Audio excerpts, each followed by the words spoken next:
Okay, we're live. Welcome. So, guess it's time to get at her. Of course, I did not prep properly. Nope. Of course, I didn't take the time I'm supposed to take between streams.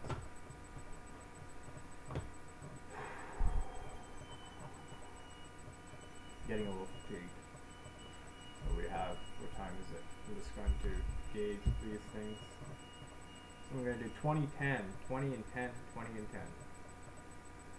So the next idea is to once I'm at 30, to do 20 and 10 with 10-minute break.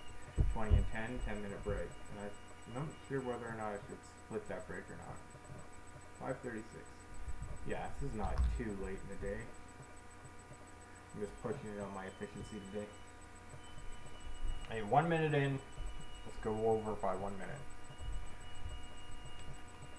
The same principles are followed by horticulturalists, but the variations are here often more abrupt. No one supposes that our choicest productions have been produced by a single variation from the aboriginal stock. We have proofs that this is not so in some cases, in which exact records have been kept. Thus, to give a very trifling instance, the steadily increasing size of the common gooseberry may be quoted. We see an astonishing improvement in many florists' flowers when the flowers of the present day are compared with drawings made only 20 or 30 years ago. When a race of plants is once pretty well established, the seed raisers do not pick out the best plants, but merely go over their seed beds and pull up the rogues, as they call the plants that deviate from the proper standard. With animals, this kind of selection is, in fact, also followed, but hardly any one is so careless as to allow his worst animals to breed. In regards to plants, there is another means of observing the accumulated effects of selection, namely, by comparing the diversity of flowers in the different varieties of the same species in the flower garden, the diversity of leaves, pods, or tubers, or whatever part is valued, in the kitchen garden in comparison with the flowers of the same varieties, and the diversity of fruit of the same species in the orchard, in comparison with the leaves and flowers of the same set of varieties. See how different the leaves of the cabbage are, and how extremely alike the flowers, how unlike the flowers of the heartsease are, and how alike the leaves, how much the fruit of the different kinds of gooseberries differ in size, color, shape, and hairiness, and yet the flowers present very slight differences. It is not that the varieties which differ largely in some one point do not differ at all in other points. This is hardly ever, perhaps never, the case. The laws of correlation of growth, the importance of which should never be overlooked, will ensure some differences.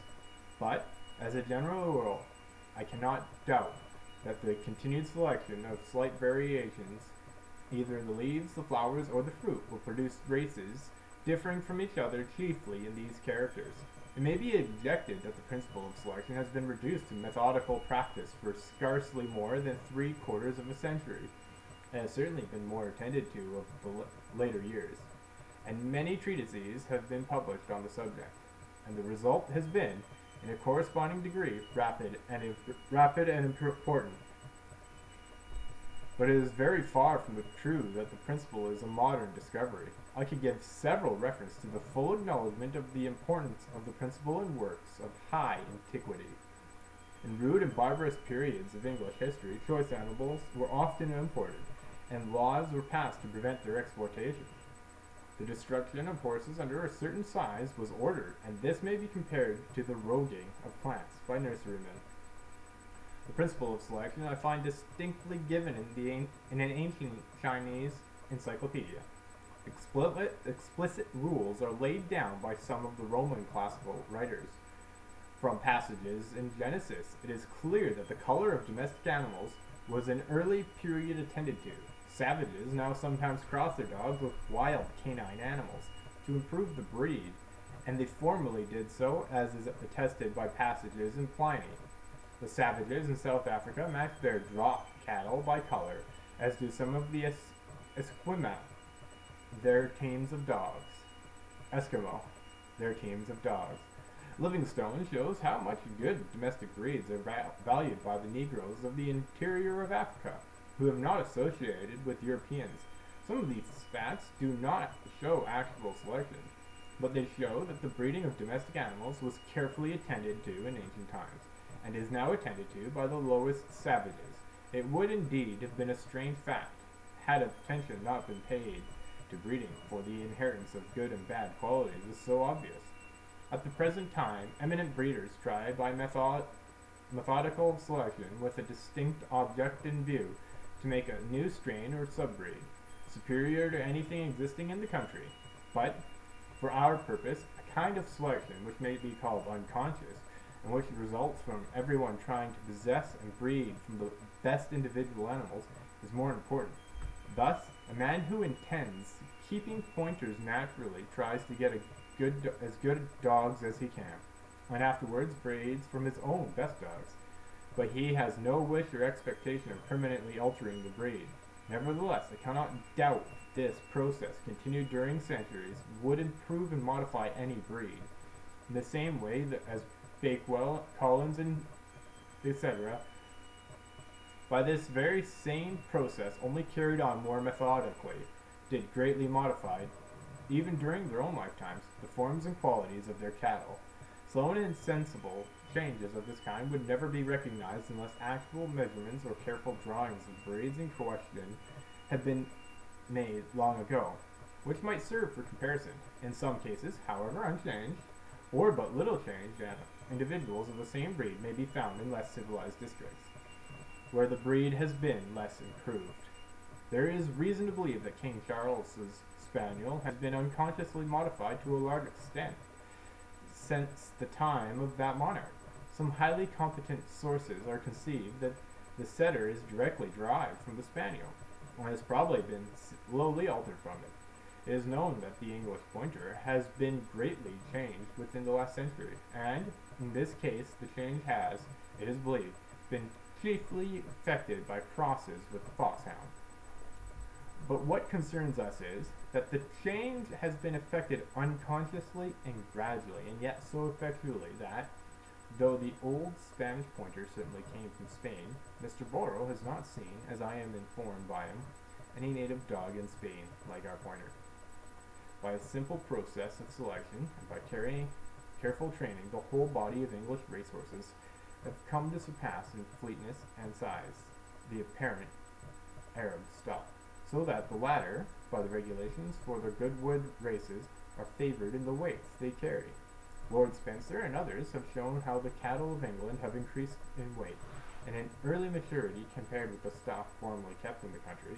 By comparing the accounts given in old pigeon treatises of carriers and tumblers with these breeds as now existing in Britain, India, and Persia, we can, I think, clearly trace the stages through which they have insensibly passed, and come to differ so greatly from the rock pigeon. Youatt gives an excellent illustration of the effects of a course of selection, which may be considered as unconsciously followed. Insofar, I made a mistake. Insofar, I don't know, that's a good habit to get into.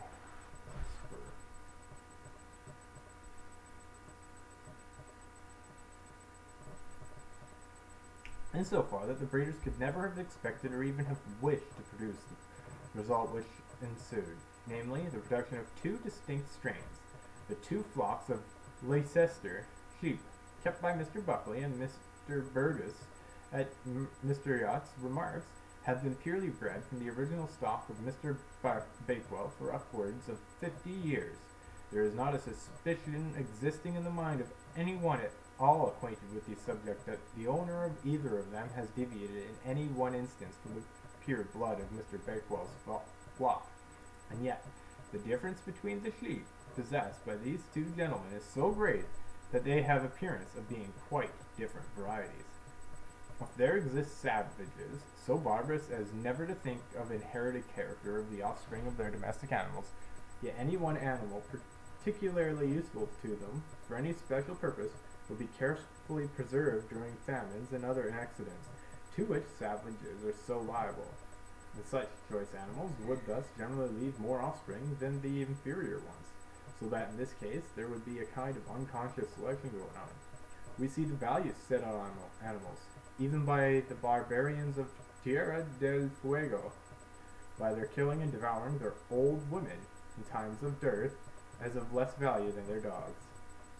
In plants, the same gradual process of improvement through the occasional preservation of the best individuals, whether or not sufficiently distinct to be ranked at their first appearance as distinct varieties, and whether or not or more species or races have become blended together by crossing, may plainly be recognized in the increased size and beauty which we now see in the varieties of the Heartsease rose, Pelargonium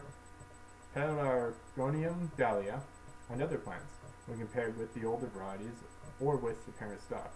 No one would ever expect to get a first-rate Heartsease or dahlia from the seed of a wild plant. No one would expect to raise a first-rate melting pear from the seed of a wild pear, though he might succeed from a poor seedling growing in wild, if it had come from a garden stump. The pear, though cultivated in classical times, appears from Pliny's description to have been a fruit of very inferior quality. I have seen great surprise expressed in horticultural works at the wonderful skill of gardeners in having produced such splendid results from such poor materials. But the art, I cannot doubt, has been simple, and, as far as the final result is concerned, has been followed almost unconsciously. It has consisted in always cultivating the best known variety, sowing its seeds, and, when a slightly better variety has chanced to appear, selecting it, and so onwards. But the gardeners of the classical period, who cultivated the best pear they could procure, never thought what splendid fruit we should eat, although we owe our excellent fruit in some small degree to their having naturally chosen and preserved the best varieties they could anywhere find. A large amount of change in our cultivated plants, thus slowly and unconsciously accumulated, explains, as I believe, the well-known fact that in the vast number of cases we cannot recognize and therefore do not know the wild parent stocks of the plants which have been longest cultivated in our flower and kitchen gardens. If it has taken centuries or thousands of years to improve or modify most of our plants up to their present standard of usefulness to man, we can understand how it is that neither Australia, the Cape of Good Hope, nor any other region inhabited by quite uncivilized man has afforded us a single plant worth culture. It is not that these countries, so rich in species, do not by a strange chance possess the arboreal stocks of any useful plants, but that the native plants have been improved by continued selection up to a standard of perfection comparable with that given to the plants in countries anciently civilized. In regard to the domestic animals kept by uncivilized man, it should not be overlooked that they almost always have to struggle for their food, at least during certain seasons, and in two countries very differently circumstanced, individuals of the same species having slightly different constitutions or structure would often succeed better in the one country than in the other, and thus by a process of natural selection, as will hereafter be more fully explained, two sub-breeds might be formed. This perhaps partly explains that what has been remarked by some authors, namely, that the varieties kept by savages have more of the character of species than the varieties kept in civilized countries. On the view here given of the all-important part which selection by man has played, it becomes at once obvious how it is that our domestic races show adaptation in their structure or in their habits to man's wants or fancies. We can, I think, further understand the frequently abnormal character of our domestic races, and likewise their differences, being so great in external characters and relatively so light in internal parts or organs. Man can hardly select, or only with much difficulty, any deviation of structure excepting act by selection, excepting on variations which are given to him in some slight, excepting such as is externally visible.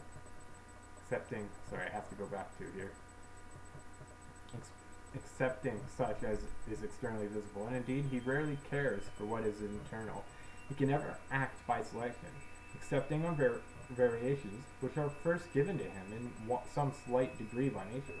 No man would ever try to make a fantail till he saw a pigeon with a tail developed in some slight degree in an unusual manner, or a pouter till he saw a pigeon with a crop of somewhat unusual size. And the more abnormal or unusual any character was when it first appeared, the more likely it would be to catch his attention. But to use such an expression as trying to make a fantail is, I have no doubt, in most cases utterly incorrect. The man who first selected a pigeon with a slightly larger tail never dreamed what the descendants of that pigeon would become. Through long continued, partly unconscious and partly methodical selection. Perhaps the parent bird of all fantails had only 14 tail feathers, somewhat expanded, like the present Java fantail, or like individuals of other distinct breeds, in which as many as 17 tail feathers have been counted.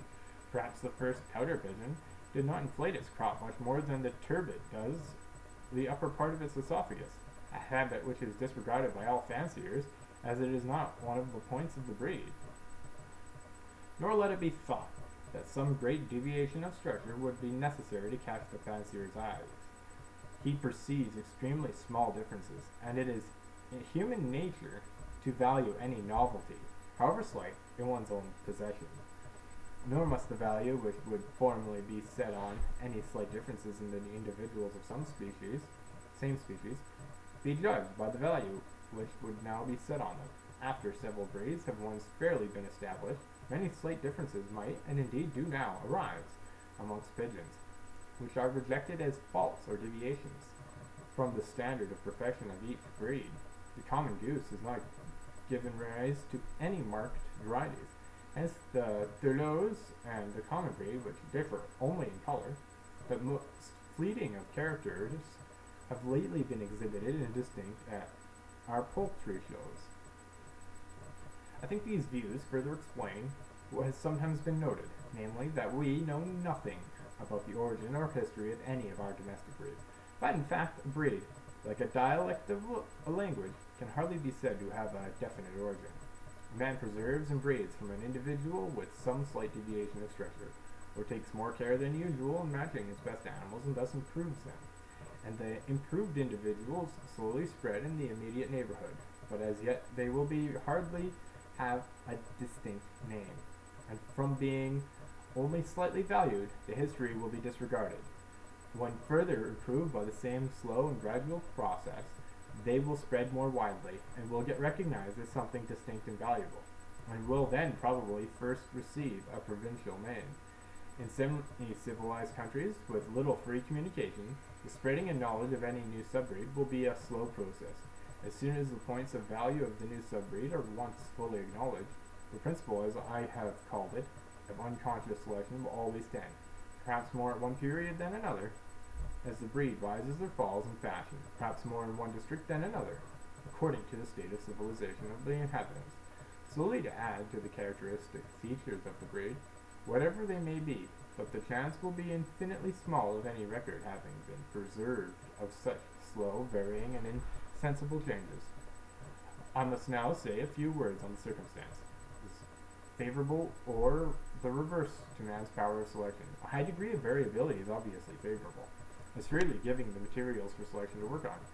Not that mere individual differences are not amply sufficient, with extreme care, to allow the accumulation of a large amount of modification in almost any desired direction. But as variations manifestly useful or pleasing to man appear only occasionally, the chance of their appearance will be much increased by the large number of individuals being kept, and hence this comes to be of the highest importance to success. On this principle Marshall has remarked, with respect to the sheep of parts of Yorkshire, that, as they generally belong to poor people and are mostly in small lots, they never can be improved. On the other hand, nurserymen, from raising large stocks of the same plants, are generally far more successful than amateurs in getting new and valuable varieties. The keeping of a large number of individuals of a species in any country requires that the species should be placed under favorable conditions of life, so as to breed freely in that country. When the individuals of any species are scanty, all the individuals, whatever the quality be, will generally be allowed to breed. This will effectually prevent selection, but probably the most important point of all is that the animal or plant should be so highly useful to man, or so much valued by him, that the closest attention should be paid to even the slightest deviation in the qualities or structure of each individual. Unless such attention be paid, nothing can be effected. I have seen it gravely remarked that in the most fortunate that the strawberry began to vary just when gardeners began to attend closely to this plant. No doubt the strawberry had always varied since it was cultivated, but the slight varieties had been neglected. As soon, however, as gardeners picked out individual plants and slightly larger, earlier, or better fruit, and raised the seedlings from them, and again picked out the best seedlings and bred them from them, then they appeared, aided by some crossing and distinct species. Those many admirable varieties of the strawberry which have been raised during the last 30 or 40 years. I think I'm going to cut that one there. We're going to get into unconscious selection here. I'm just going to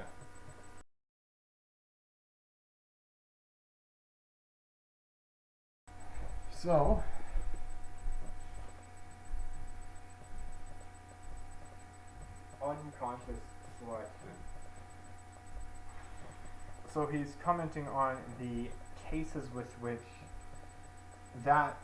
the cases in which characteristic will catch somebody's attention. So the idea is the variety has to happen before you can select it. And for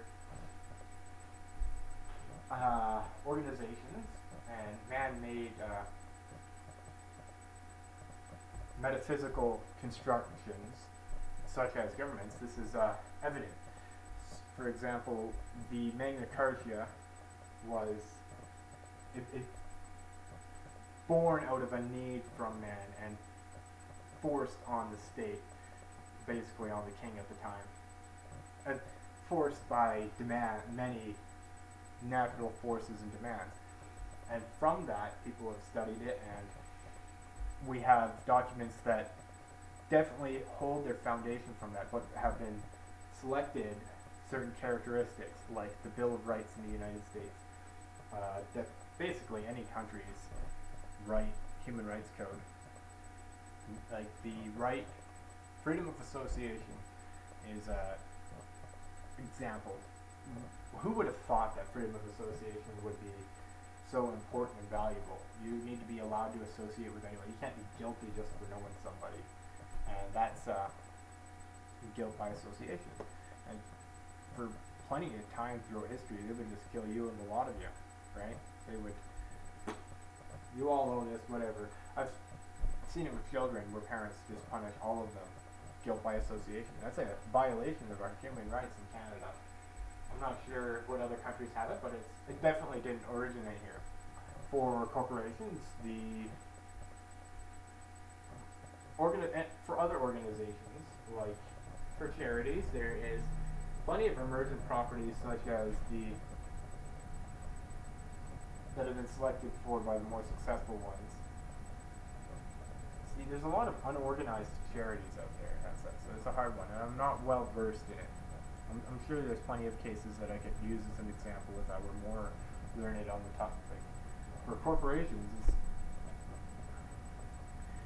I would say a lot of the trade unions and guilds of old have a rooting in what could be referred to as corporate culture these days. Guilds definitely operated very different, and trade unions, guilds were meritocratic in a form and nature. They would accept a contract, and they'd pay off that contract, and the best people for the job would be the ones allowed to take on that contract. So your most senior and qualified individuals were the ones that the guild would allow to have the contract, but the workers would go through the guild to get the work, and the guild would get the work for the workers, so that the guild could increase the price, and there wouldn't be that everyone underbidding each other. And the guild could manage it so that there's enough work for everyone. So if you're low skilled, all those low skilled people, relatively speaking, would get the same amount of work. You can increase or decrease the amount of work by only offering so much to the buyer, which could very well be why guilds are so much less common outside of more aristocratic fields these days. Trade unions And of course, and from there we have now trade unions where a similar thing happens, but everyone's considered relatively equal. So a trade union, if I understand it correctly, and I might not, perhaps my understanding of unions is slightly poorly informed due to the anti-union nature of much of the world and how deep you need to get into any specific topic to get through public interpretation of things. So it's my understanding it's you get several organizations and they agree to sell something at the same price or buy something only at the same price. Right, so you're not having the same, whereas a guild would scale it up for your skill. A union, everyone gets the same. Doesn't matter who you are. Some unions, I know some unions do give higher pay to hire some employees, and they just guarantee everyone has the same amount of work, or guarantee you have work, and they control the market. That's in that sort of fashion. And that's emergent property is the market share control. And from there you would have the corporations naturally would spring in that it's a more organic structure. They're structured with the management and leadership and best suited for the job. Those people are also the people doing the work. And people at the bottom are freely let to come and go. So only if you fit in, this is where corporate cults come in, is only if you fit in with the corporation, then they select you to bring you up in the corporation. So you have your wild stock at the bottom, and as you go up the corporate ladder, you see it's a cult of personality, because people like yes men and having their ego stroked. So if you are the type of person to stroke everyone's ego, or the type of person who likes getting their ego stroked, or better yet, both, you're going to find yourself easily sucked into a corporate cult. So all the people below you, the ones who you like, are the ones that you raise to a higher level of in the corporate structure, and there is an unconscious selection towards sociopathic and sociopathic characteristics, because sociopaths will lie and suck up there's lots of behavior patterns that fit well in that environment. Or you will not unintentionally select for, say, a business like a fitness club, the most fit individuals perhaps, because they appear good for the image of the business. You might not be doing it intentionally. It might just be an accident of marketing and comfort with that person. If you, in that sort of environment, there's, in more corrupt businesses, you won't, like I've had my fair share of dealings with corrupt businesses. And them, you will find that quite often they have the people who get to the top are those who are most corrupt, which is why those businesses are so dirty in their tactics. And you can get a feel for a lot of that from corporations, but it's an unconscious, unintentional selection. It's something that happens. Perhaps somebody might like a specific thing, like uniformity of character or a certain appearance, and they might accidentally, at first, it has to appear. So in your wild stock of employees, the employee who shows up in a certain suit or who decides to dress in the colors of the workplace might give you the idea of, a uniform. That guy might get promoted and start implementing that as policy. So you need to have it occur first before you select for it. And there's an unconscious level of selection there, because you don't know what it is. You're not actively looking for that characteristic until it appears. And then conscious selection comes in. And that's with corporate structures.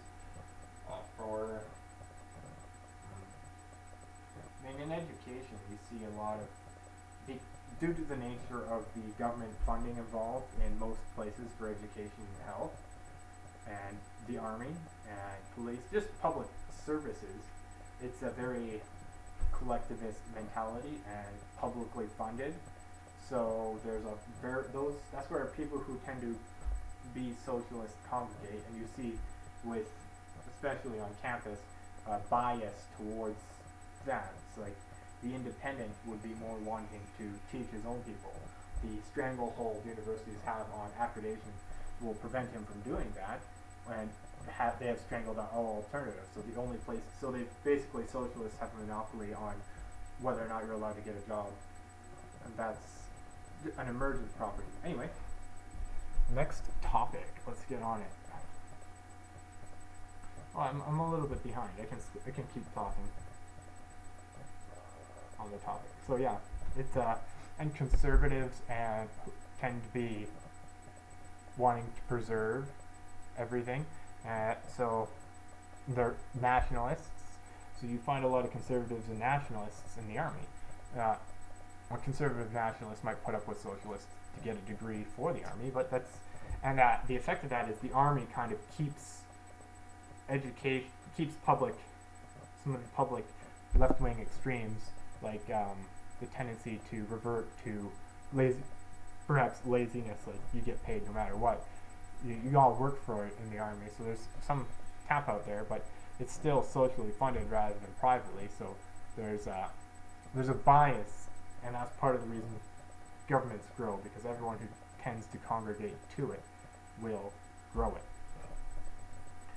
And now, the corrupt eloquence. Oh, this one hit me. Yeah, I had an idea on this, and I'm really glad my mind is aiming for such things. Okay, I just need to adjust my screen.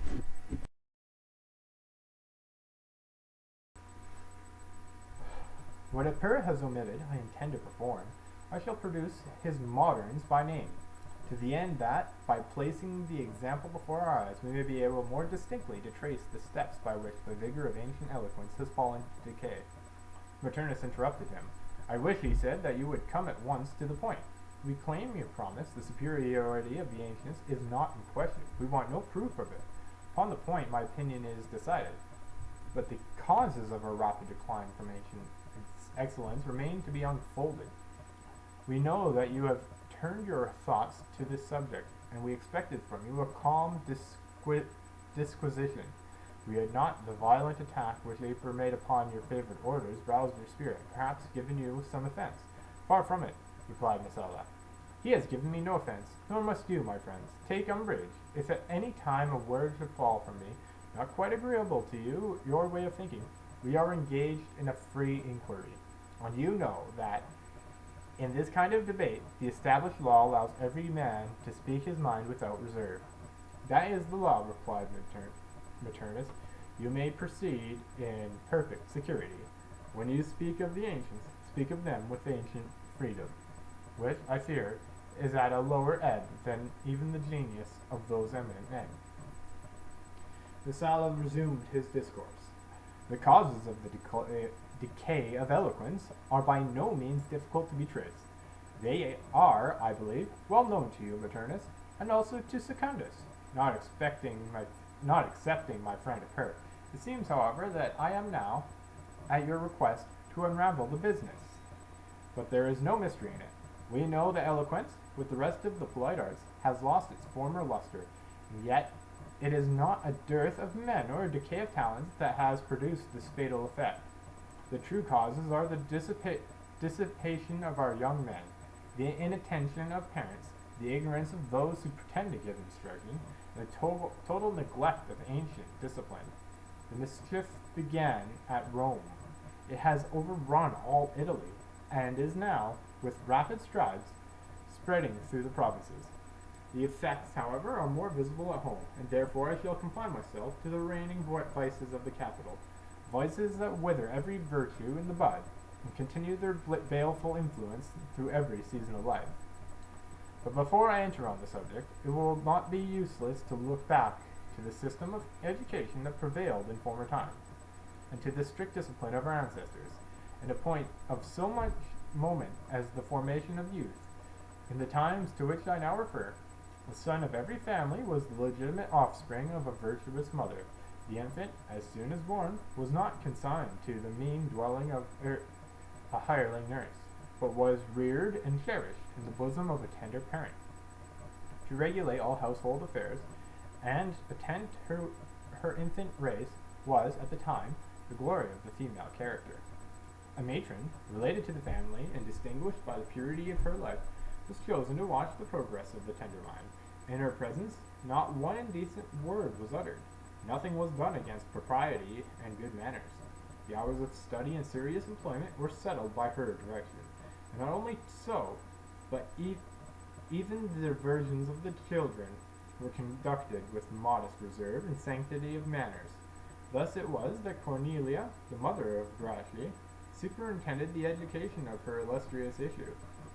It was thus that Arruda trained up Julius Caesar, and thus Attila formed the mind of Augustus. The consequence of this regular discipline was that the young mind grew up in innocence, unstained by vice, unwarped by irregular passions, and, under that culture, received the seeds of science. Whatever was the peculiar bias, whether to the military art, the study of laws, or the profession of eloquence, that engrossed the whole attention, and the young, thus directed, embraced the entire compass of one's favorite science. In the present age, what is our practice? The infant is committed to a Greek chambermaid, and a slave or two, chosen for the purpose, generally the worst of the whole household train, all utter strangers to every liberal motion. In that worshipful society, the youth grows up, imbibing folly and vulgar error. Throughout the house, not one servant cares what he says or does, in the presence of his young master, and indeed, how should it be otherwise? The parents themselves are the first to give their children the worst examples of vice and luxury. The stripling consequently loses all sense of shame, and soon forgets the respect he owes to others as well as to himself. Passion for horses, players, and gladiators seems to be the epidemic folly of the times. The child receives it in his mother's womb, brings it with him into the world, and in a mind so possessed, what room for science or any generous purpose? In our houses, at our tables, sports and interludes are the topics of conversation. Enter the places of academical lectures, and who talks of any other subject? The preceptors themselves have caught the contagion. Nor can this be wondered at. To establish a strict and regular discipline and to succeed by giving proofs of their genius is not the plan of our modern rhetoricians. They pay their court to the great and, by servile adulation, increase the number of their pupils. Need I mention the manner of conveying the first elements of school learning? No care is taken to give the student taste for the best authors. The page of history lies neglected. The study of men and manners is no part of their system, and every branch of useful knowledge is left uncultivated. The preceptor is called in, and education is then brought to be in a fair way. But I shall have occasion hereafter to speak more fully of that class of men called rhetoricians. It will be seen at what point that profession first made its appearance in Rome, and what reception it met with from our ancestors. Before I proceed, let us advert for a moment to the plan of ancient discipline. The unwearied diligence of the ancient orders, their habits of meditation, their daily exercise in the whole circle of arts and sciences, are amply displayed in the books which they have transmitted to us. The treatise of Cicero, entitled Brutus, is in all our hands. In that work, after commemorating the orders of a former day, he closes the account with the particulars of his own progress in science, and the method he took in educating himself to the profession of oratory. He studied the civil law under Mucius Scaevola.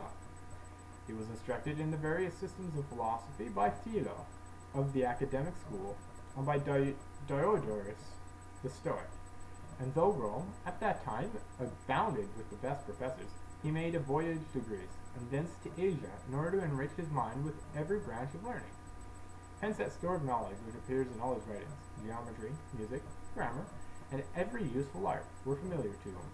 He embraced the whole science of logic and ethics. He studied the operations of nature. His diligence of inquiry opened him to the long chain of causes and effects, and in short, the whole system of physiology was his own. From a mind thus replenished, It is no wonder, my good friends, that we see in the compositions of that extraordinary man that affluence of ideas and that prodigious flow of eloquence. In fact, it is not with oratory as with the other arts, which are confined to certain subjects, but circumscribed within their own peculiar limits. He alone deserves the name of an orator who can speak in a copious style with ease or dignity, as the subject requires, who can find language to decorate his argument, who through the passions can command the understanding, and while he serves mankind, knows how to delight the judgment of the imagination of the audience. Such was, in ancient times, the idea of an orator. To form that illustrious character, it was not thought necessary to declaim the schools of rhetoricians, or to take a vain parade of fictitious controversies, which were not only void of reality, but even of a shadow of probability. Our ancestors pursued a different plan. They stirred their minds with just ideas of moral good and evil, with the rules of right and wrong, and the fair and foul in human transactions. These, on every controverted point, are the orator's province. In courts of law, just and unjust undergo his discussion. In political debate between what is expedient and honorable, it is his to draw the line, and those questions are so blended in their nature that they enter into every cause. On such important topics, who can hope to bring variety of matter, and to dignify that matter with style and sentiment? If he has not beforehand engaged his mind with the knowledge of human nature, with the laws of moral obligation, the deformity of vice, the beauty of virtue, and other points which do not immediately belong to the theory of ethics. The orator, who has enriched his mind with these materials, may be truly said to have acquired the powers of persuasion. He knows the nature of indignation, will be able to calmly allay that passion in the breast of the judge, and the advocate, who has considered the effect of compassion, and from what secret springs it flows, will best know how to soften the mind and melt it into tenderness. It is by these secrets of his art that the orator gains his influence. Whether he has to do with the prejudiced, the angry, the envious, the melancholy, or the timid, he will bridle the various passions and hold the reins in his own hands. According to the disposition of his audience, he will know when to check the workings of the heart, and when to raise them to their full tumult of emotion. Some critics are chiefly pleased with that close mode of oratory, which in a laconic manner states the facts and forms an immediate conclusion. In that case, it is obvious how necessary it is to be a complete master of the rules of logic. Others delight in a more open, free, and copious style, where the arguments are drawn from topics of general knowledge. For this purpose, the peripatetic school will supply the orator with ample materials. I'm just going to save that for later. The academic philosopher will inspire him with warmth and energy. Plato will give the sublime, and Xenophon that equal flow which charms us in that amiable writer. The rhetorical figure, which is called exclamation, so frequent with the Epicurus and Metaphrodorus, will add to a discourse those sudden breaks of passion which give motion, strength, and vehemence. It is not for the stoic stool, nor for the imaginary wise man, that I am laying down rules. I am forming an orator, whose business it is, not to adhere to one set, but to go the round of all the arts and sciences. Accordingly, we find that the great master of ancient eloquence laid their foundation in a thorough study of the civil law, and to that found they added grammar, music, and geometry. The fact is, most of the causes that occur, perhaps in every cause, a due knowledge of the whole system of jurisprudence is an indispensable requisite. There are likewise many subjects of litigation in which an acquaintance with other sciences is of highest use. Am I to be told that, to gain some slight information on particular subjects, as occasion may require, will sufficiently answer the purpose of an orator? In answer to this, let it be observed that the application of what we draw from our own fund is very different from the use we may make of what we borrow. Whether we speak from digested knowledge, or the mere suggestion of others, the effect is soon perceived. Add to this that conflux of ideas with which the different sciences enrich the mind, give an air of dignity to whatever we say, even in cases where that depth of knowledge is not required. Science adorns the speaker at all times, where it is least expected, confers a grace that charms every hearer. The man of erudition feels it, and the unlettered part of the audience acknowledges the effect without knowing the cause. A murmur of applause ensues. The speaker is allowed to have laid in a store of knowledge. He possesses all the powers of persuasion, and then is called an orator indeed. I take the liberty to add, if we aspire to that honorable appellation, that there is no way but that which I have chalked out. No man is ever yet a complete orator. No man was ever yet a complete orator. And I affirm, never can be, unless, like the soldier marching to the field of battle, he enters the forum armed with at all points with the sciences and the liberal arts. Is that the case in these our modern times? The style with which we hear every day abounds with colloquial barbarisms and vulgar phraseology. No knowledge of the laws is heard. Our municipal policy is wholly neglected, and even the decrees of the Senate are treated with contempt and derision. Moral philosophy is discarded, and the maxims of ancient wisdom are unworthy of their notice. In this manner, eloquence is dethroned. She is banished from her rightful dominions and obliged to dwell in the cold regions of antithesis, forced conceit, and pointed sentences. The consequence is that she who was once the sovereign mistress of the sciences and led them as handmaids in her train is now deprived of her attendants, reduced, impoverished, and stripped of her usual honors. I might say of her genius, compelled to exercise a mere plebeian art. And now, my friends, I think I have laid open the efficient cause of the decline of eloquence. Need I call witnesses to support my opinion? I named it Demosthenes among the Greeks. We are assured, constantly attended the lectures of Plato. I named Cicero among the Romans.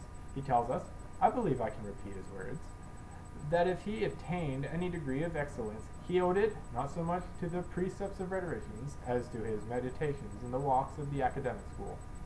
I am aware that other causes of our present degeneracy may be added, but that task I leave to my friends, since I now may flatter myself that I have performed my promise. In doing it, I fear that, as often happens to me, I have incurred the danger of giving offense.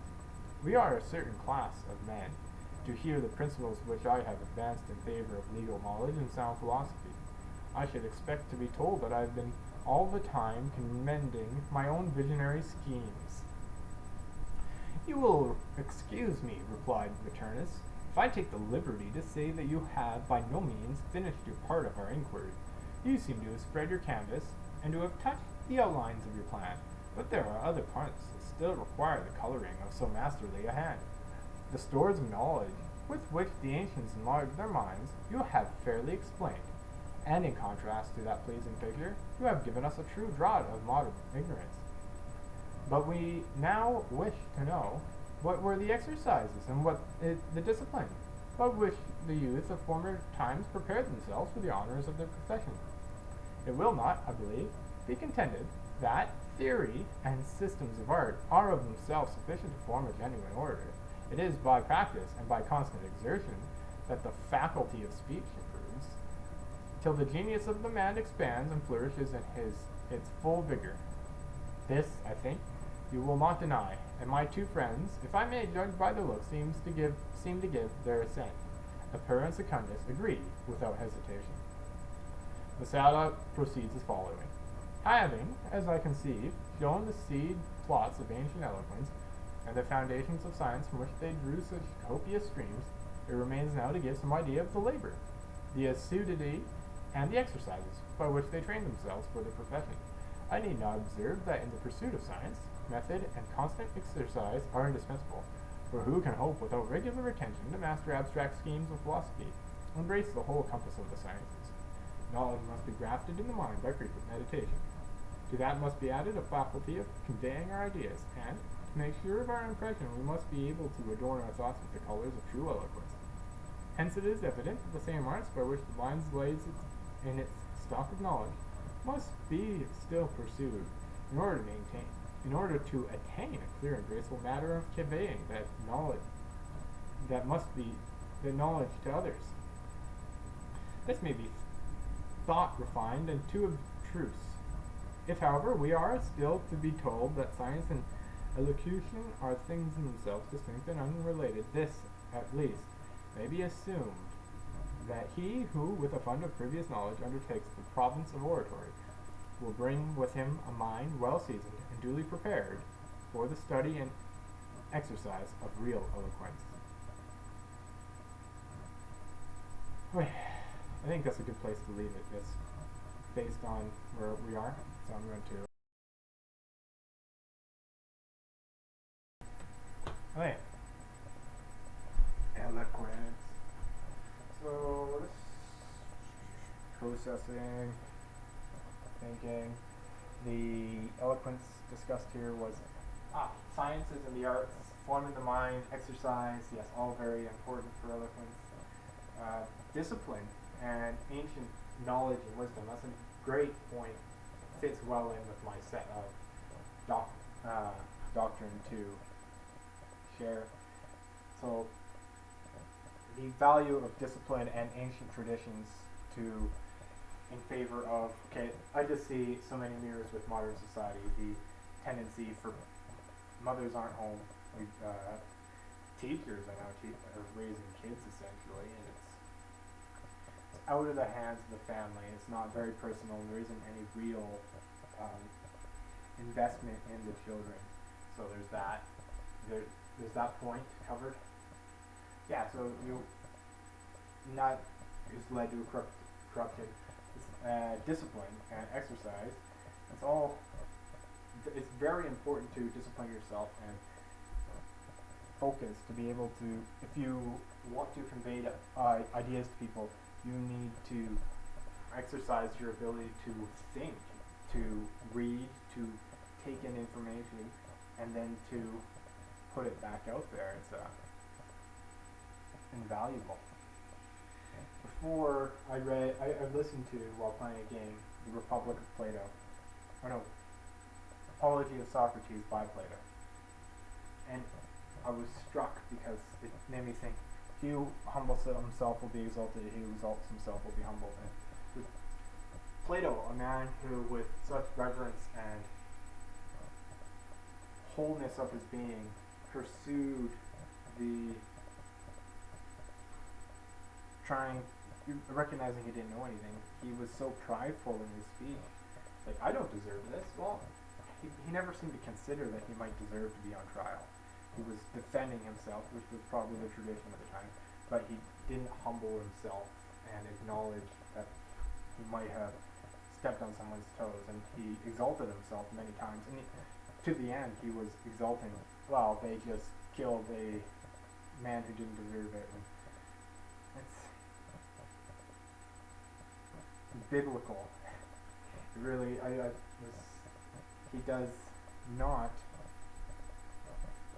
not a humble man in that regard. I don't think he deserved to die, but he definitely was full of pride, and I think that was his vice to the end. And it was a humble sort of pride. Like, he was humble in many ways, but in fact, I think that might have just been him defending himself, not being the tradition to defend yourself, whether or not you might, without acknowledging that you might be wrong. It was interesting. Yeah. And one of the points that he made that I thought was interesting and might be relevant is his daemon. He did it because of his daemon. So, and I mentioned the muses. Did I mention the muses? The ancients had muses. They thought art moved through them through muses. Yeah, I did. So the muses, his muse, so to speak, was this daemon, and it never told him when he was doing something right, only when he was doing something wrong, and he listened to that. So it was his conscience.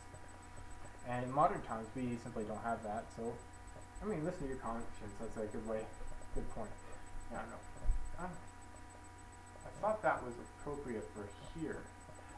Being humble. Don't exalt yourself. Communicate effectively. I was just, maybe it would have been better suited to the other portion, but yet that is, the die is cast. So the corrupting eloquence appears to be begins at childhood, and it begins with the lack of discipline, the lack of true investment in your offspring. You want to form the young mind very effectively, and you want to form it carefully and cautiously with good manners and good habits and traditions and all these things. And that was lost probably due to the exceptional prosperity in Rome. It's just the sloth, the laziness. It's pretty. You have the temptation to hire a maid, not do it. If you want it done right, do it yourself.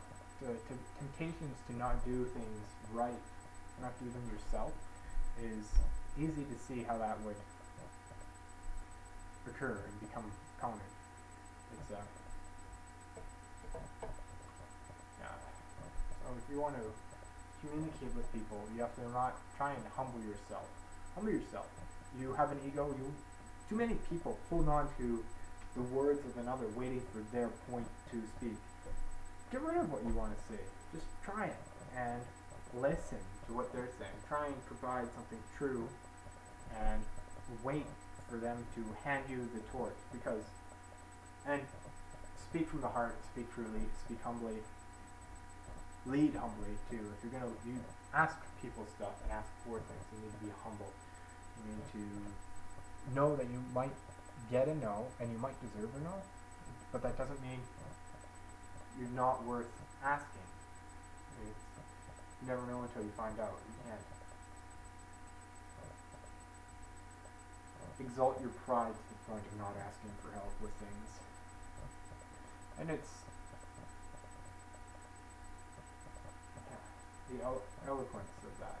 The corruption. I'm going to take some time to digest this chunk here. It's like one of the better pieces I've gotten to. It definitely does, as they get more into the conversation, material gets more full of the knowledge and more rich with information and wisdom. The Sala.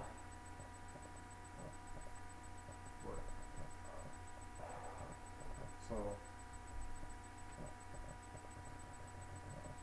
the ancients were exalted for their discipline and tradition, and the example was given. I've got 10 minutes on a 20-minute segment. It's a very, very deep and well thought out material. It's hard for me as a person who's not, maybe I don't have the cognitive force of thought to be willing to tend my own knowledge as valuable compared to such a thing. So it's like, stop trying to say something of value. The truth is that I'm really not sure if I'm doing the right thing. I just know that many people do not ask for help. Many people just sit there and listen. Many people, and they've been trained to do that their whole lives. No one's been encouraged to, like specifically themselves, encouraged or been given true scales of anything other than sit and listen. And it's what you do that forms your habits. If you just sit in a classroom all day, you're not acting on thinking. And perhaps that's due to the modern civilization. Entertainment's so readily at our door and so tempting that we don't sit around the table and discuss things anymore. It could be as simple as that. You don't hang out with neighbors and friends and entertain yourselves in a polite fashion by visiting on such deep topics and the way these men did in their recreational time. We recreate with the arts because they're so at hand. Socrates, a point on Socrates I thought which was related to corrupt eloquence. I had two ideas from that I dyslexic stuff that I mixed up. The real point was that he was killed on a joke. Like, they had gotten so poetic in their form. This was before this document we're reading, so even back then there was corruption at a serious level of eloquence. They had gotten so poetic and and the humors and so ingrained and full of the art that a man put him up to death on a mere joke. It was and that's a real tragedy because that's just the extreme of corrupt eloquence, I suppose.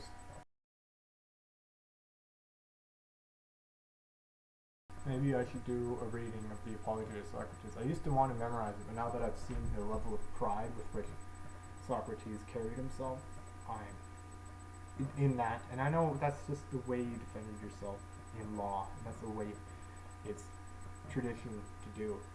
Perhaps tradition. It's just that it bothered me. It didn't sit well with me this time I read it, and I've read it many times. I'm used to it.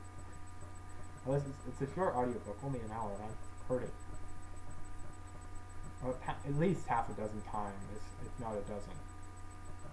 Oh yeah, I'm gonna look up the school of philosophy. Okay, the next subject. Let's get on with it. Yeah.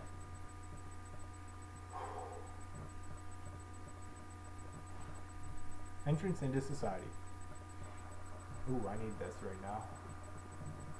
Just moving the screen, getting it loaded. Every chapter 4, chapter 6, entrance into society. Every young lady and gentleman should cultivate a love for society, not as an end, but as a means. To look at society as an end, as more than the individual, will beget affection and pride, and cause the loss of all individuality, but to regard it as a means to an end, the end being self-improvement and personal enjoyment, makes it a constant source of interest and profit. By mingling with others,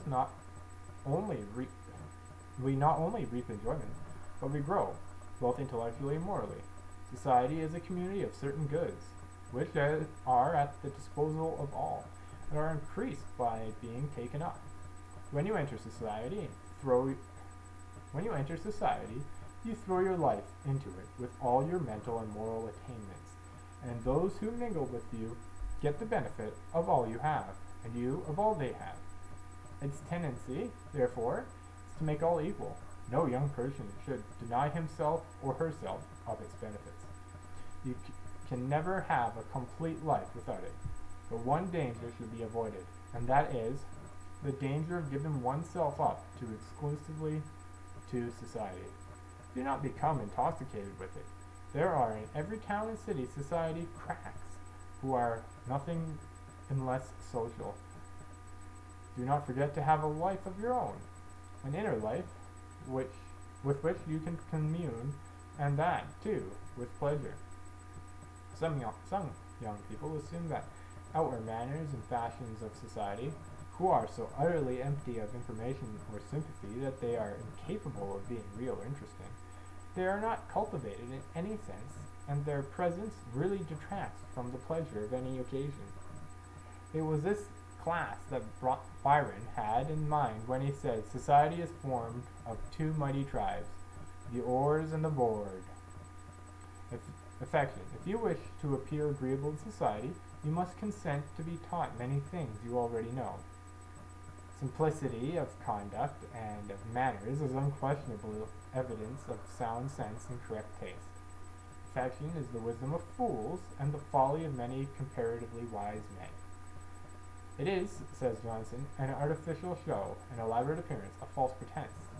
The affected person prefers the artificial to the real, and supposes that everybody else does too. To be genuine requires no effort. To seem to be what you are not requires constant effort. Sidney Smith says, "All affection proceeds from the supposition of possessing something better than the rest of the world possesses. Nobody is vain of possessing 2 legs and 2 arms, because that is the precise quality of either sort of limb which everybody possesses. Affection is certain deformity. It shows in some instances an empty mind, in others an estimate exceedingly too high of what ability one has. What weariness it must be to be always acting a part. to torture oneself constantly in daily intercourse so as to produce a fictitious result, to adopt conduct, select words, profess sentiments on the most trivial as well as the most important occasion, which shall be sure to differ more or less from what is plain, obvious, and direct.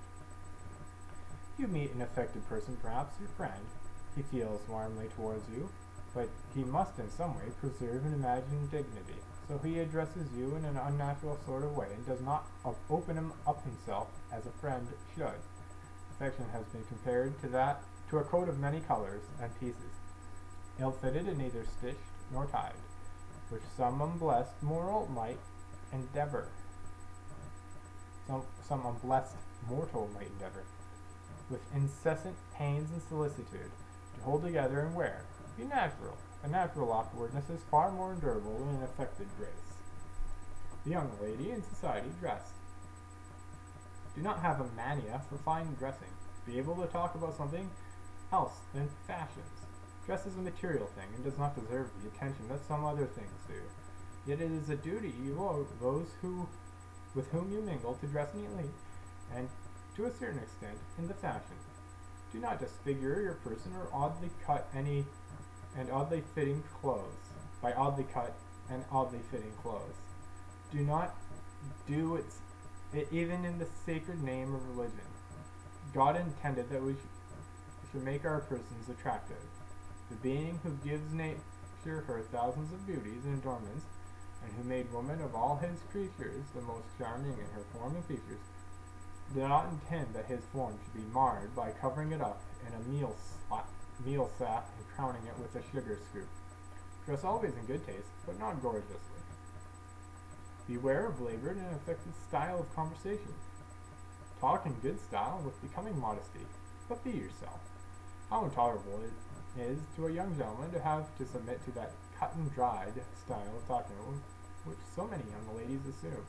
Be assured that your gentlemen friends do not admire it, however much you think they do. A lady who talks from her heart never fails to be entertaining. Gossiping. Be free from tattling. Do not inflict upon society another member of that despisable and dangerous species called gossipers. The tongue that carries slander and defames the character of others is as black as sin is itself. Always be careful in your conversation not to dwell on what you heard somebody say about somebody else. Seek good society. Many a young lady's prospects are ruined by starting out in an inferior society. She may be virtuous and chaste herself, but has unwittingly fallen in with bad associations and rests under a ban. Reputation is especially valuable to a woman. Therefore, put yourself for the best society, and do not go in any till you can go in that. Modesty. Do not be wild and boisterous in your conduct on the street or in the parlor. Show refinement and sobriety. Be free and sociable, but keep yourself within bounds. Remember that. Modesty is the chastity of merit, and virginity of noble souls. The young man in society. The same remarks upon dress apply to the young man as to the young lady, so far as neatness and taste are concerned. Though there is not as much expected of the young man in this particular as of the young lady. Clothing should not be flashy. That always betray a coarse taste. Do not dress above your income. Wear only clothes that are paid for. Never envy the flock. Demeanor. Let your conduct towards others always betoken respect. Avoid giving offense by your pertness. Respect the old. Nothing indicates good breeding so much as deference to the aged. By all means, avoid the habits of swearing, drinking, and card playing. In fact, never think of indulging in such things. The so-called smart young men may laugh at you, but never mind that. When they are in rags and homeless, you will have plenty and be respected. Be sure you do not spend your money just for the sake of showing how liberal you can be. There is a reasonable limit to spending money, which everybody will respect you for observing. Economy is nothing to be ashamed of. Avoid the habit of so-called treating. Your money goes, and you get no thanks for it. The habit is a bad one, and is closely allied with loafing and dissipation.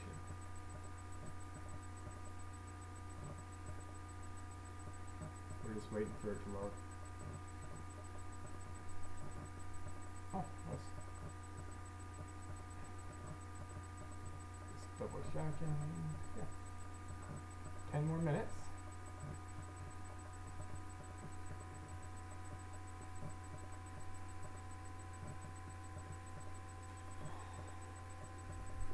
I can make a whole YouTube series out of this, I think. There are gold mines in ancient wisdom. Introductions. The custom of making persons known to each other is a necessity in good society. It is the basis of an acquaintanceship which may serve for the enjoyment of an hour, or which may ripen into a friendship as lasting as and as important as life itself. An introduction, therefore, is not, as is usually the case, a mere repetition of two or more individuals' names in each other's presences, but it is a tacit pledge on the part of the introducer that the persons introduced are fit to come into each other's society. Yet it must not be understood that this is the only way by which parties may become acquainted. Circumstances also often occur in which persons have to introduce themselves, thus securing great advantages. To all concerned, without any sacrifice of self-respect or the usages of polite society, the formal introduction is sometimes called the highway to friendship, while this great acquaintance is termed the bypath. General introduction. Many persons form the habit of introducing their friends to everyone whom they may meet without respect to time, place, or occasion. Such a practice is neither necessary, desirable, nor at all times agreeable. In some small towns and villages, however, where citizens are generally known to each other, the custom here alluded to has the effect of tendering to strangers a cordiality which cannot otherwise be easily secured. While general introductions must, as a rule, be condemned, it should be borne in mind that much here, as elsewhere in the practice of etiquette, must depend upon good sense and judgment of the parties concerned. Rather be governed by circumstances, and always avoid anything like unkindness, rudeness, or discourtesy. Introduction to a social endorsement. Among the Swedes, a very polite and hospitable people, it has been said that one individual introducing another becomes responsible for his good behavior, as if he should say, "Permit me to introduce my friend. If he cheats you, charge it to me." Such must be the real value of an introduction among all people who expect to take a place in good society. In the course of business and under various circumstances, we form casual acquaintances, of whom we really know nothing, and who may really be anything but suitable persons for us to know. It would be wrong, therefore, to bring such characters to the favorable notice of those whom we esteem our friends. Pains should be taken, especially in large cities and towns, in making two persons acquainted, to see that the introduction shall be equally desirable. If it is at all practicable, it is best to obtain the consent of the party to whom the introduction is desired.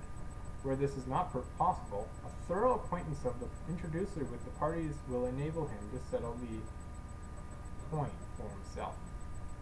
Introduction of a gentleman to a lady. Good society always accords a lady the right to say with whom she will form an acquaintance. It is proper, therefore, for a gentleman desiring an introduction to a lady to ascertain first whether or not such an acquaintance will be agreeable to the lady. Neither should a stranger be introduced into the house of a friend unless permission is first obtained. Nevertheless, introductions of this nature are frequent, but they are improper and should not occur. One may sometimes be asked to introduce one person to another, or a gentleman desires an introduction to a lady. But if he finds such an introduction would not be agreeable, he should decline to grant the wish. This may be done on the ground that one's own acquaintance is not sufficiently intimate to take such a liberty. In case a gentleman is introduced to a lady, both should bow slightly, and it is the duty of the gentleman to start a conversation. In general, the one who is introduced should make the first remarks.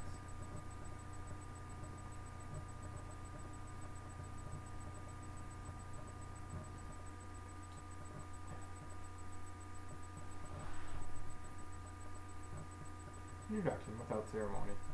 As has been already intimated,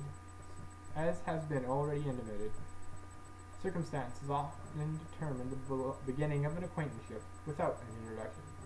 When parties meet at the house of a mutual friend, They may take such a fact as a sufficient guarantee for the beginning of an acquaintanceship. Should there appear to be a mutual desire to know each other, it is always one of the duties of the hospitality to afford a pledge of the respectability of all who happen to claim it. An introduction is unnecessary in the formation of acquaintances among ladies and gentlemen who may be traveling, but such friendship must be conducted with a certain amount of reserve, and need not be continued beyond the casual meeting. Dignified silence should mark the least indication of disrespect or undue familiarity. A young lady should be very careful as to the formation of traveling acquaintances, much more so than married or even an elderly lady. It is in giving introductions, it is proper to introduce the gentleman to the lady, the younger to the elder, the inferior in social position to the superior. In giving an introduction, the one should bow to the lady, or make a slight wave of the hand towards her and say, Miss A, permit me to introduce my friend, Mr. B. The lady and gentleman bow to each other, each repeating the other's name. The gentleman in bowing should say, I am glad to meet you. It gives me much pleasure to make your acquaintance, or some similar remark. If gentlemen are introduced, it is customary to say, Mr. A, allow me to make you acquainted with Mr. B. The form is often shortened to Mr. A.B. Mr. A and Mr. B. The words of introduction are immaterial so long as the proper form and order are retained. It is the utmost importance in giving introductions to speak each name very distinctly. Failure to do so often involves timid persons in a painful embarrassment. If either party does not distinctly understand the name of the other, he should say at once, and without embarrassment or hesitation before making the bow, I beg your pardon, I did not catch or understand the name. The name may then be repeated to him. When several persons are to be presented to one individual, it is best to mention the name of the individual first, and then repeat the names of the others in succession, bowing slightly or waving the hand as each name is called. True politeness always explains to the parties introduced something of the business of the residence of each, or if one has recently returned from a trip of any kind, it is good manners to say so. Such items as these are always aid in starting conversation.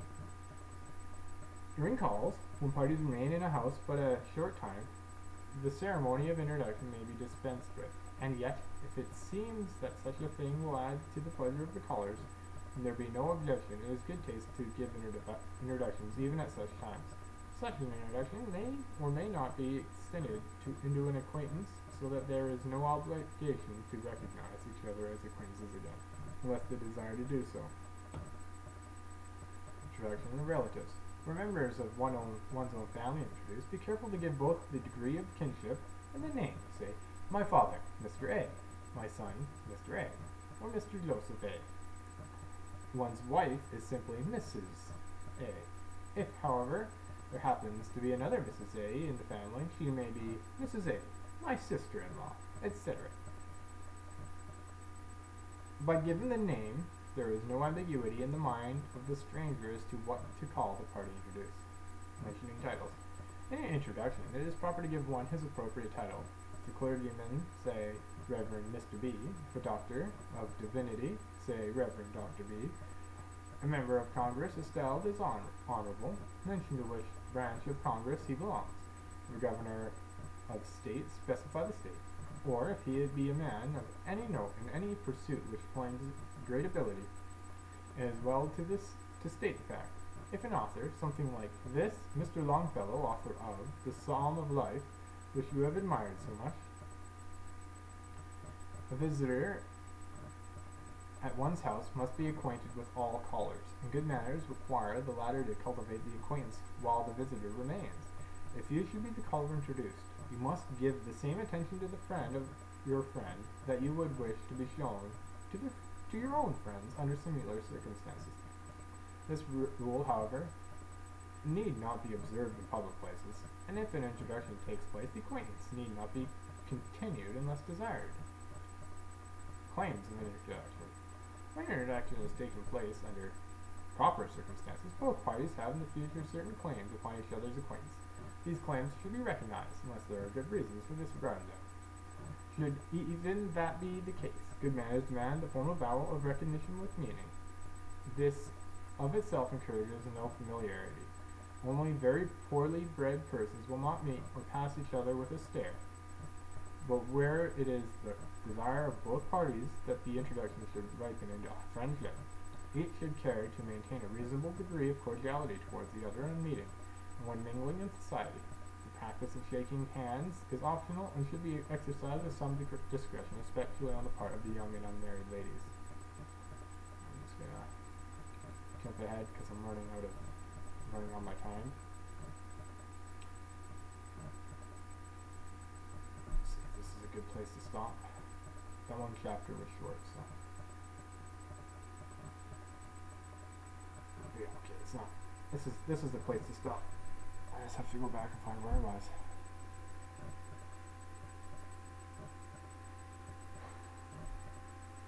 Time between pages is a bit.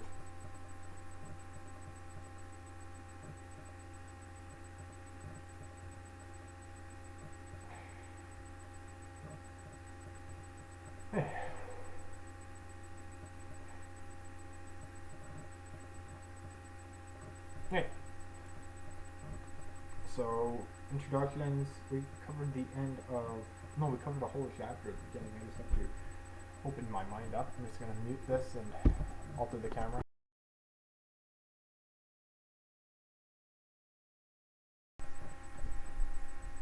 So,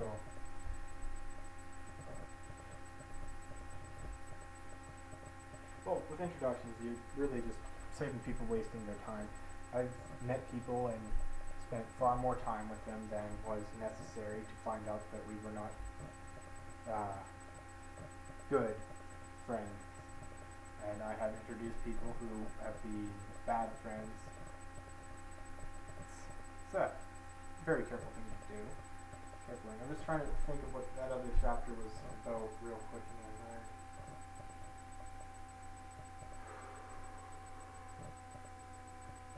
Remembering from the last time I read the book.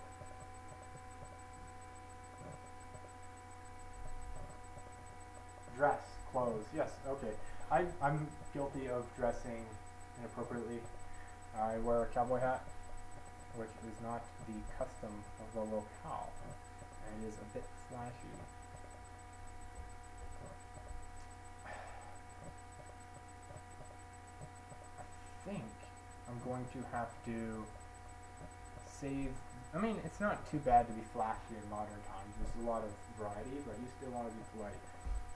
On that note, Leviticus 19:27 is the reason I have a beard and long hair. So there are limitations. So out here, people, I'm really guilty of this. So it's just thinking about it. Like I wear a heavy jacket. A lot of people don't do that, and I wear it at times when other people don't. So just wear better materials.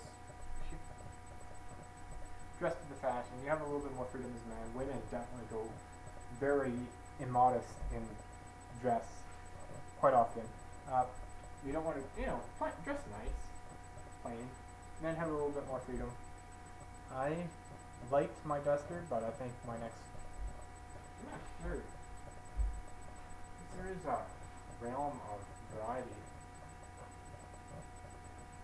So, I guess going to the local stores, what's available and will be a representation of style. It's like a Speedo. Okay, back home, I never saw a Speedo on a man. Never.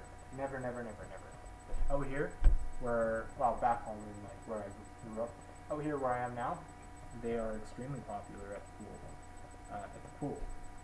It's because there's swim clubs out here and there wasn't there. So it's a matter of habit and comfort grown from athletic preference for a specific product. The swim trunks are enough. So dress to the fashions, the times, and the places. I think watch collecting seems to be popular among men.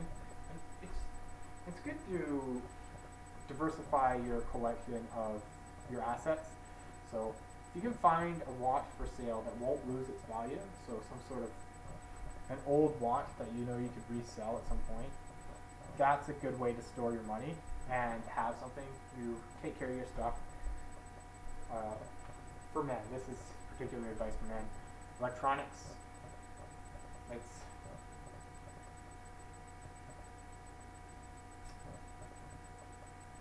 headphones in public are a specific point on this. I don't singing along with it doesn't seem to be an issue. Speaking on the phone in public is I think it's probably situational. Like on the bus or on the street, you find maybe at the bar if you're not visiting with anyone.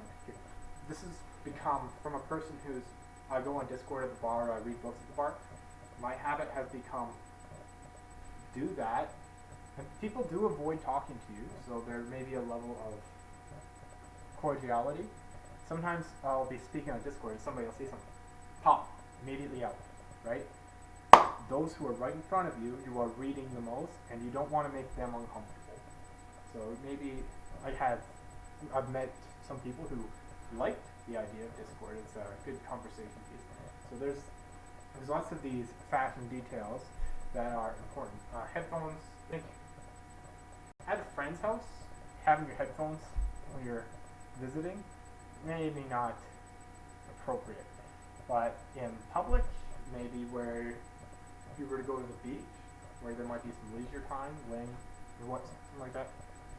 So it's read the situation, politeness. In modern society, you've got quite a long leash. Conservative modesty is good. I'm trying to think on eye-catching stuff, because I have a purple t-shirt that says I have duck aliens that I used to wear that people liked and I liked, and it's like time and place, I guess. Like that's the sort of thing that's maybe not for a party. When you go into a party, you want to dress plain. You don't want to dress more formal than you expect people to be dressed. If you are having a party, you want. Oh, we'll get to the invitations later. Invitations are something that has evolved here. So I'm pushing my time. I think no, I'm going to be pushing my time. I feel it. I can really talk on that. Introductions. So yes, younger to older. That's something very important. 2 chapters. That's 2 different topics.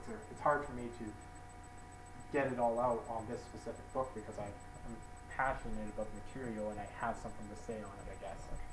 So, introduce people if the acquaintance would be valuable. Introduce acquaintance. It depends on the situation too. You do introduce acquaintances. So try and get to know your friends well enough that you'd be willing to introduce them to someone. That's when you can maybe introduce one of your closer to acquaintances to them. You can say examples, how you met if you know nothing else about them.